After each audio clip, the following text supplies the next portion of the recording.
And on Radio Enfield this evening, it's our pleasure to introduce our special guest, Geoff Love. Hello, Geoff. Hello, David, and good evening, everybody. Thanks very much for coming along to Radio Enfield this evening. Well, it's lovely to be here, at last. Jolly good. Tell us, can you take yourself back? What was your earliest involvement in music? You've got your own orchestra today, but how did you first become interested? Well, to be honest, I can't remember when I wasn't interested in music. I mean, I have recollections as a kid, a toddler, sitting with a little wind-up gramophone. In those days, we used to have what we call pygmy gramophones, children's gramophones, and sitting with one of those with a poker in my mouth, pretending to play a clarinet. I've always loved music. Yes, always. yeah. Do you remember what your earliest influences were? Were there any particular orchestras or musicians that perhaps influenced you? Yes, well, when I actually started, I started when I was 9 on the violin. I started playing violin and hated it, couldn't stand it. Stuck it for a couple of years, and I went on to trombone, and I was a trombone player from about the age of 11. And I was very influenced at that time by Jack Teagarden, Tommy Dorsey, and of course George Chisholm. Yes, who also lives fairly locally, in fact. Well, I think he's just moved. He's over Cockfosters way now, he's moved just out of town somewhere. Yeah. What made you want to become a conductor? Was that sort of always an ambition, or was it just a natural progression? I think it's a natural progression, and I was offered a job. No, what it is, really and truly, because this goes back to the start of Philips Records, the Philips recording label. And I was an orchestrator. I was doing orchestrations, arranging for music publishers. And Philips was starting up the record company here.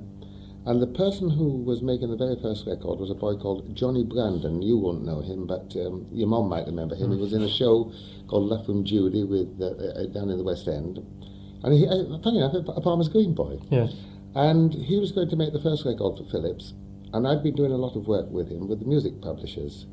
And Philips had the studio, they had him, they had the orchestra, they had everything fixed, all except an orchestrator and a conductor. And all the acknowledged ones were working on that day.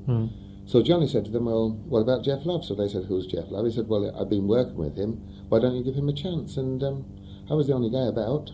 And so they offered me the gig, the recording session, which thank God turned out all right, and from there, I just went on from there.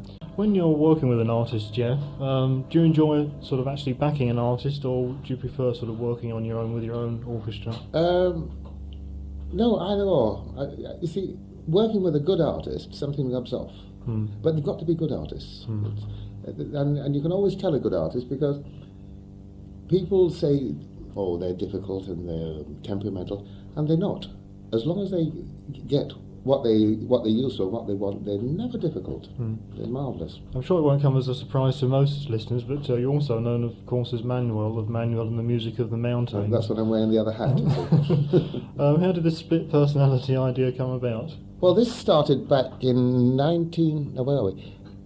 20 years ago. Manuel's 21 next year, believe it or not. And there was a tune came on the... a tune came out called Honeymoon Song, which I heard and liked very much, and I wanted to record it. But at that time, I had a number in the hit parade under the Geoff Love Orchestra, a number called Patricia, which was a big brassy mambo sort of thing. And it was up in the cellars, it was up in the top 20, or top 30, it was up at the top. And I wanted to record this other numbers, and my recording manager, Norman Newell, he said, well, why don't you do it with some guitars and things like that?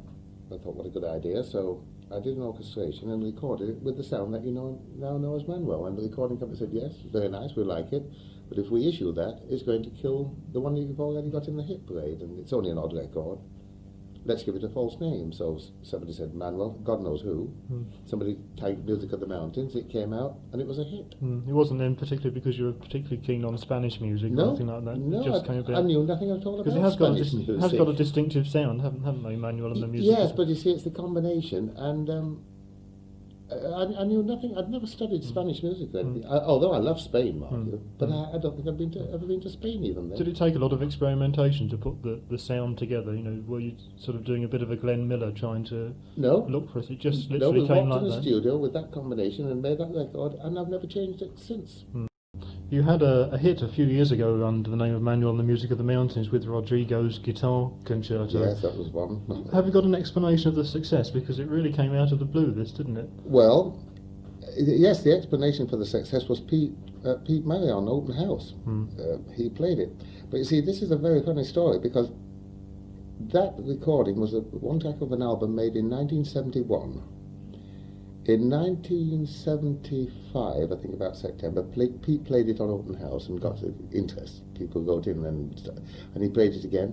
And it got so much interest that the record company had to issue a single.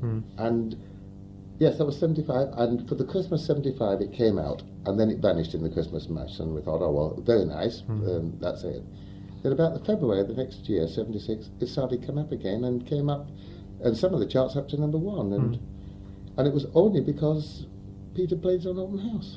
Do you have any ideas of the actual number of copies that were sold as a single? No, I haven't. It must have been many, many millions, presumably, to reach number 1 or reach that high in the charts. No, you see, we are the last people who really knows how many, because apart from England, you have the rest of the world, and it all comes through on a big computer thing, but can you read them? Because I can't. What was your personal feeling when it got so high in the charts? Oh, it was marvellous, and I was in America at the time. I was in Canada at the time, and I got a phone call from Top of the Pops to say, you're number 1, we're putting you on Top of the Pops. And I said, well, I'm here. And so they put on the Dancing Girls. Yes. Well, Geoff, thanks very much indeed for sparing the time to come along to Radio Enfield, and perhaps we can have a listen to a track from your new album called Supernatural, which I hope everybody's going to dash out of hospital and buy as soon as they're better. And the track we've chosen is called Eclipse. Thanks very much indeed. Thank you.